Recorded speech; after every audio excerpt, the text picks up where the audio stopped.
This is likely going to be the only minifigure scale LEGO Toy Story 5 set. It releases May 1st for $50 in the United States, and it has 209 pieces.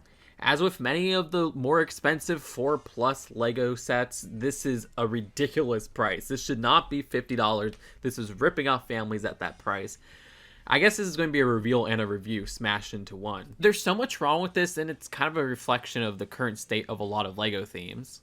This was sent to me early by LEGO to review, but all opinions are my own. This set marks the first LEGO Bullseye figure in 16 years, the last only appearing in two 2010 LEGO Toy Story sets, and the design here is a downgrade from that original figure. If you notice, there's no hoof printing on here. They're just unprinted. How the heck is it that a minifigure from 16 years ago is better than the design of this modern figure? But hey, you could say the same thing about this Woody minifigure. If you notice, there's no printing on the legs there. So he's also missing his boots. Come on. The design from 2019 with the Toy Story 4 sets had dual molded legs, which looked perfect. The design from 2010 had side leg and front leg printing so that you could have those boots on. It was also disgusting that the $150 LEGO Slinky set has the same problem. Like, that's a premium set, and LEGO is still cheaping out. In the movie, it seems like Woody's wearing a poncho. Why didn't they include the poncho as like a cape-like piece in this set? Come on. The only new thing about the Woody minifigure is the lack of a sheriff badge, so it is a new torso printing. You know, Jessie got that in Toy Story 4, and now Jessie has that on her torso in this set. That's the only new part about the Jessie minifigure in this set. The design uses the same legs from last year's 30th anniversary LEGO Toy Story set, where you do at least have leg printing, but once again, this is a step down from the 2019 minifigure, which did have dual molded legs, so it looks like the boots here are fully around the minifigure.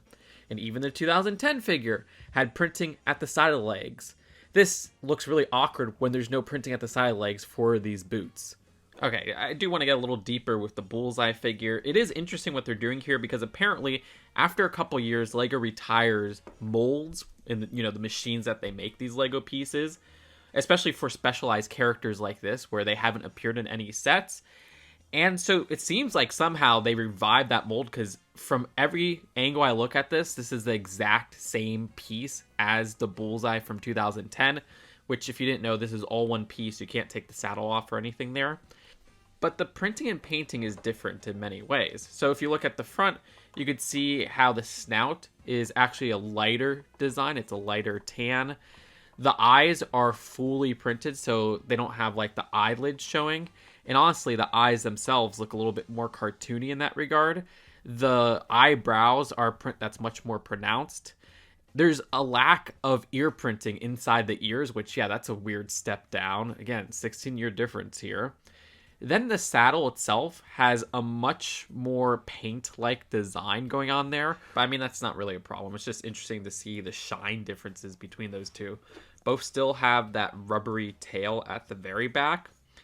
You can move the front and back legs independently up and down. And those work just about the same, where they connect to two studs on both of those. And then the actual interior with the saddle, you can put a minifigure in there, which it's a little bit hard to get the minifigure out sometimes, so they have those holes at the bottom so you could stick like a pole piece to push the minifigure out.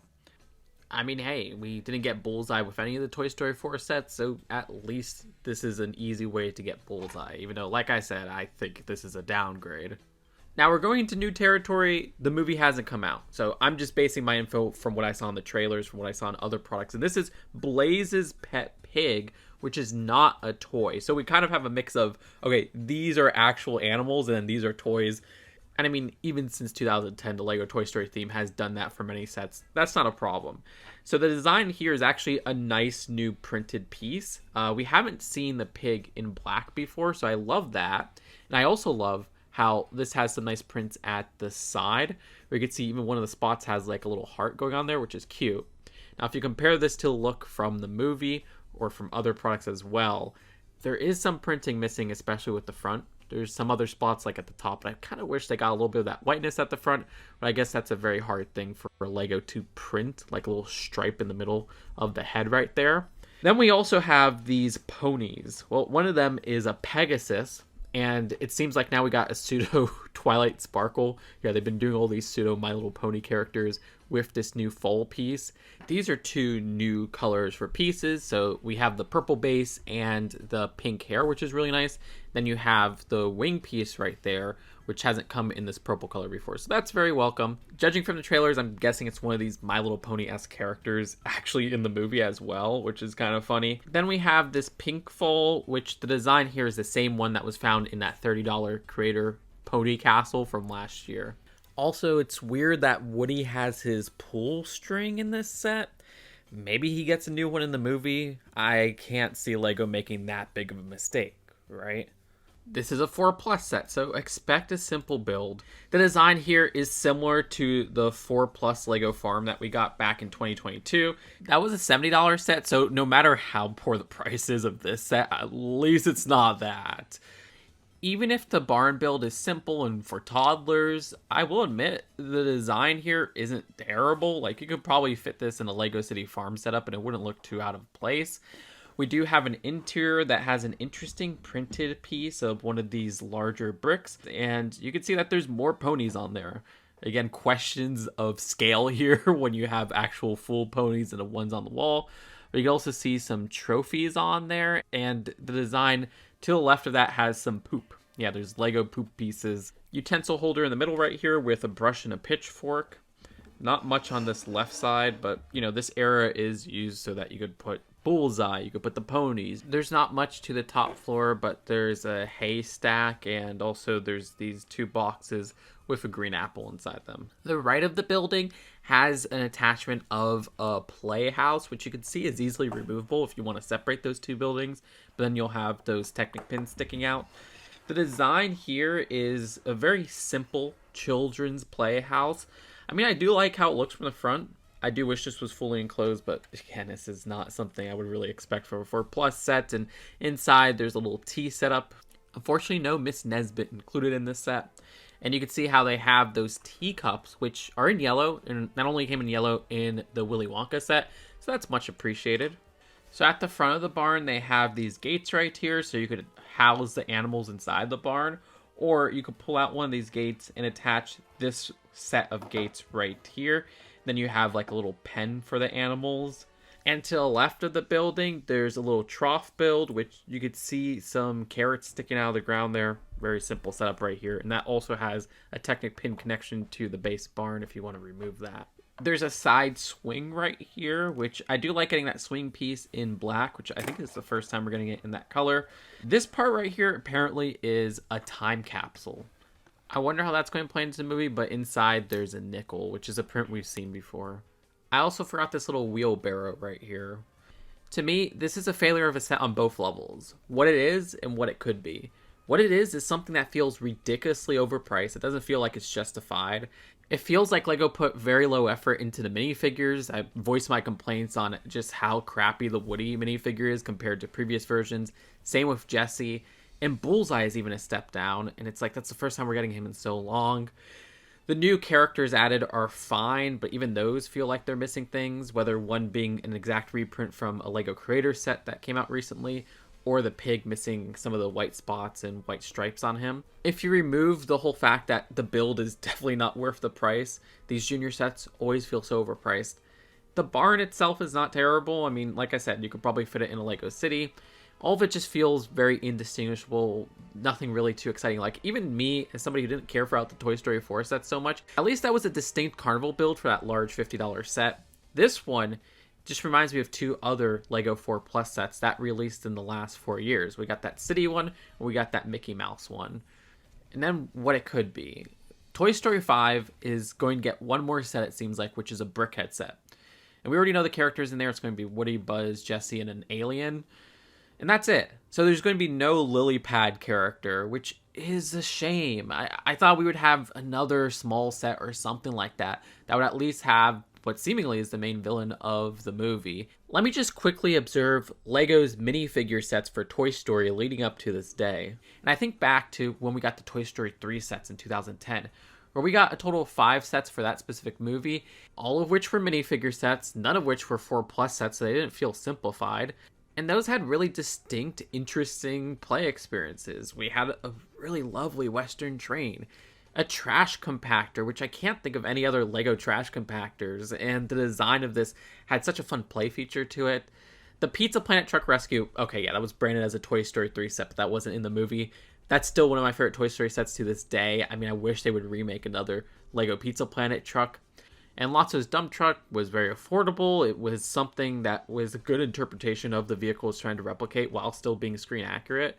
Garbage Truck Getaway was like this super detailed large garbage truck. Heck, there were even polybags. Imagine if they released a polybag of Slinky. But no, LEGO wants you to buy this set, which isn't even minifigure scale, to get one of the coolest minifigures of the year. And keep in mind, that Toy Story 3 wave was a couple months after a wave of just generic Toy Story sets came out, which also had a great diversity to the different types of sets that are relevant to the movie, which were mostly minifigure sets, but also buildable character builds. Were they up to today's standards for the buildable characters? Okay, not the Buzz one. I think the Zurg one still really holds up.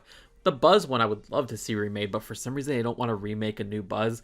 Honestly, I feel like they'll do an icon set like next year that will be like $200 for Buzz. But then in 2019, they took a step backwards and LEGO only gave us 4+ sets for Toy Story 4. But hey, look, we still had that wide variety of different locations. All were minifigure scale, and it was a total of 6 sets. Again, these felt like much more unique sets. They actually went hard with the minifigures, dual molded legs, super detailed, one-off characters. Yes, there were 4+, but it still felt like there was an effort. And now it's just like, okay, for the newest movie, Toy Story 5, you're just getting this one set for minifigure scale sets. And it's really lame, and it's overpriced. It doesn't feel like it's worth it. Which, okay, yeah, sure. The Toy Story 5 Carnival set, even though I do like the builds there to an extent, that also feels overpriced.